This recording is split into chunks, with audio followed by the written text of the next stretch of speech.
Hello everybody and welcome to the Pesky Marble Championship 2025 Qualifiers. After a long wait, the competition is finally here. Two groups of 12 teams are going to give it their best shot in these four events to see if they can qualify for the dance. Hello everybody, I am PeskyBird and I am joined in the commentary box once again by Spenny. And boy, am I excited to be here. Just like I was last season, this is going to be an epic qualifier. A lot of teams here ready to face this music. You saw we have two teams of 12. Those were your teams. Group A was just shown before, was Group B. And we're going to get started with one of the fastest events in marble sports. It is the sprint. Of course, we will be starting with the friendly round, the four auto-qualified teams from last season, also the top four. As we have the Fruity Flyers, Green Dragons, Team Oasis, and the Shadowrunners. One captain here, and they're off. Good start from Team Oasis. Can anybody catch up? It's going to be close, but no, Team Oasis will take the win. A host winning an event in a friendly round. Who would have thought it? Right in front of their home team, a 3:04 for Team Oasis. Very close run from the other three. Be the Shadowrunners taking second best there. But now we move on to the important part. This is Group A of the qualifiers, and we will start with the Striped Strikers, Team Infrared, which is a rebrand of Team Rainbow, I believe, the Neutron Stars, and the Leaping Lizards. And as the Leaping Lizards out to the lead, they will hold that lead. In fact, they'll extend it near the bottom. Who got second? I believe that was Team Infrared, the new face team, getting a second place here. Good start. Below 3 seconds for the Leaping Lizards. What a good run for them. As we go to the second heat, Team Terra, River Rapids, Cherry Bombs and the Saw Sharks. River Rapids, good line there. Who's going to get it at the line? That was very close, between three marbles there. Can certainly tell you it was definitely not Team Terra bringing up the rear, but wow, look how close that was to River Rapids. 303, 305, 306, 300 separating them. Great run there as we head to the final run. The Alpines, the new rebrand of the Sapling Squad, the Yellow Jackets, the Rocky Rollers, and the Orange Angels. It's going to be close between three of them. I do believe it was the Season 7 champions, the Rocky Rollers, who got the win. All in a train there, following in the draft. Couldn't get by. And the Rocky Rollers will jump up to second place in the group, so that'll be a good start for the Season 7 champions. But the Leaping Lizards with the sub 3 second time will take the win. It's actually a tie for last between the Alpines and Team Terra there. Not entirely sure how that was broken. Maybe the referees were able to count down to the 1,000th of a second. But we head on to Group B, the Icebreakers, the H-Dwarves, last season's hosts, the Surging Storms. And that was very good for the Surging Storms. Yeah, almost to nobody's surprise, the fan favorite team, or fan least favorite team, Surging Storms, with a 296. Wow. Absolutely obliterate the competition. And they will take the win in Heat 1. Yes, that was the Phoenix Force that I missed in that last one. The Misty Melons, the Mocha Missiles, the Caramel Colliders. Who's that fourth marble? I can't quite see it. Oh, it's the Ultraviolets. Oh, they're going to get off to a 4-star. It's the Mocha Missiles. The Ultraviolets, they have a brand new uniform coming in from the Board Network's Marbles Championship. Taking a bit of getting used to. Meanwhile, the Mocha Missiles, almost a sub 3 second. That is going to go second so far. Yeah, not a good start for the new team in this league. We go to the final heat of sprint. The Winter Warriors, Infernos get out a good lead. The Lemonheads will take second. And the Eclipses, another fan favorite team, can only manage third with their captain Luna, who's been really good at the sprint. And the Winter Warriors will get 9th in this event. Not what they wanted, being in 5th place last season. So going in to after the first event, see Surging Storms take a commanding win, but only by 200th of a second. The Infernos in that last heat jumped up to second, and the Mocha Missiles will round out in third. Yes. And now we have bouncing. We have a very interesting format for you here. And I will let Pesky explain it because this gone over my head. Don't worry. Yeah, each block is worth 1 point from blue, green, and yellow. So that's each block you get 1 point, and then as they go further on, the blocks become much better to score on. So you want to try and stay on as long as possible, as Team Oasis do pretty well here. I'll get a few extra points for getting to the orange zone, which is +2 per block instead of +1. And they do get one to the end, which is a full 50 points. A 109 is, it's middle of the road, so we'll see how the rest of the friendly round stacks up to them, with the defending champion Green Dragons up next. Oh, and that was certainly a better run from the Green Dragons there. They had one lose early, but the points that you get from getting farther down the board is so important to having a good run. And look at that. Absolutely blowing Team Oasis out of the water there at 130. Getting at least to that purple section is very important for the points. And the more marbles that do that, the better your score will be. See, only one finisher here for the Fruity Flyers. That's not going to do it. But still might beat Team Oasis. We'll have a look. And it does by 1 point. Team Oasis down to third with only the Shadow Runners left to go. And here they are, yeah. If you really have to be consistent in this. The entire team has to make it all the way down, as you can see there. Really good run. 2 into the end. 2 into the +2 zone. So that might be the win for the Shadowrunners. Love to see. And it is by 6 points. They defeat the Green Dragons, who won balancing last season, but are conquered in this new format. But yeah. This format rewards much more consistency. So if you lose a marble early, that could really hurt you if you don't get multiple marbles to the end. But now we've had 4 runs for you to try and get your head around it. But now we start with the groups. And we start with the River Rapids. And it starts with a disaster for the River Rapids. 2 marbles fall off in the blue. And only 1 makes it to the end. I don't even think this is going to crack triple digits. And it doesn't. 77. I think we have a contender for last place, as long as we don't see anyone else making that much of a mistake. So the Leaping Lizards can do. Winners of the first event in Group A, and they're going to have a really good run here. 2 to the end. 1 did fall off early, but another to the dark blue section, I think. And that'll give them a really good score of 146. The maximum score here is 200. And with that kind of run, that's going to reward them really well. Now, the Striped Striker is up next. Leaping Lizards have shown us how to do it, and the Striped Strikers, that's going to be a good run.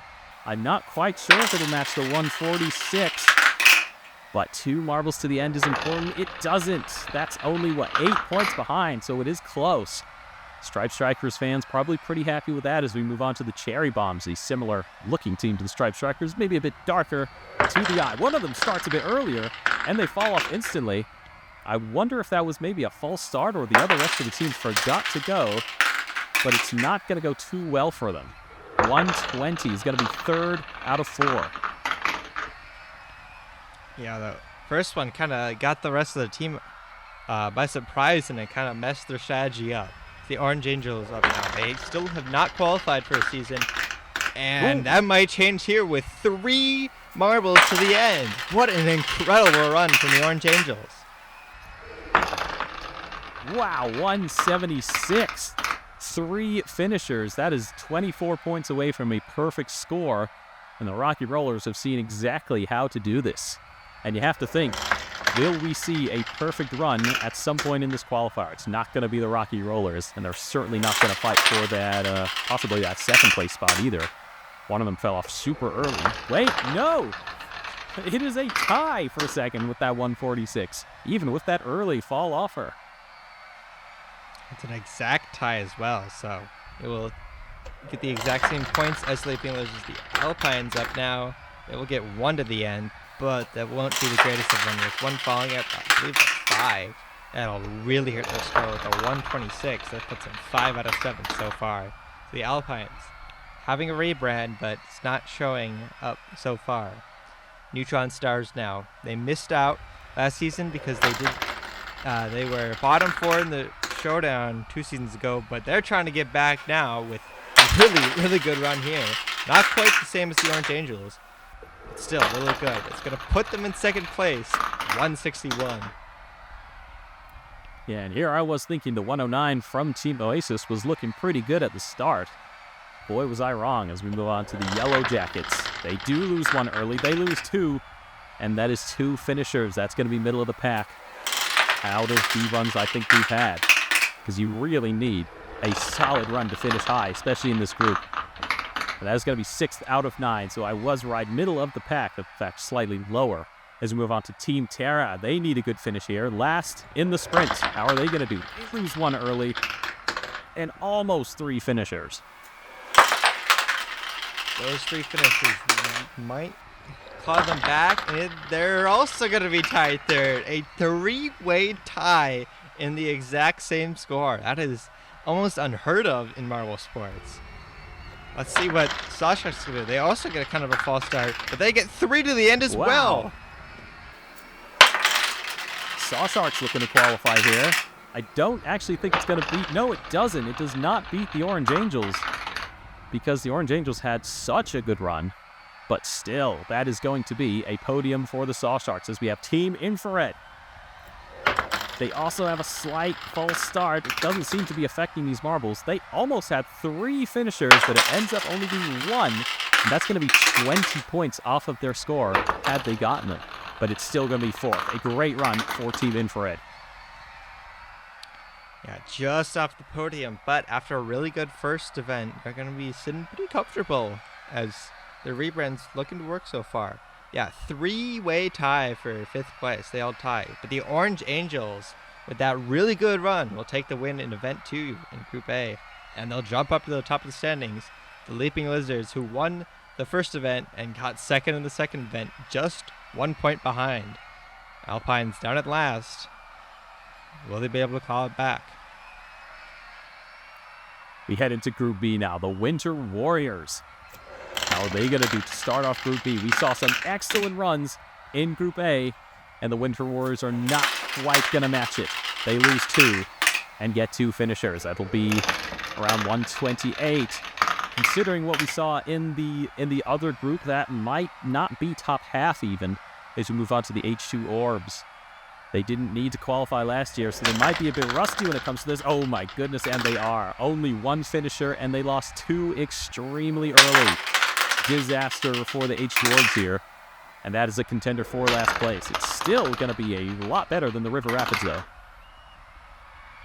Yeah, 102 with a defending 6th place finisher. Not a good run there. Now, the Eclipses, a decent balancing team. Let's see what they can do here. And that is an amazing run. All but 1 finisher. The other one hitting the block nearly was a full perfect run for the Eclipses. 190. I will be astonished if anybody beats that. Surging Storms now.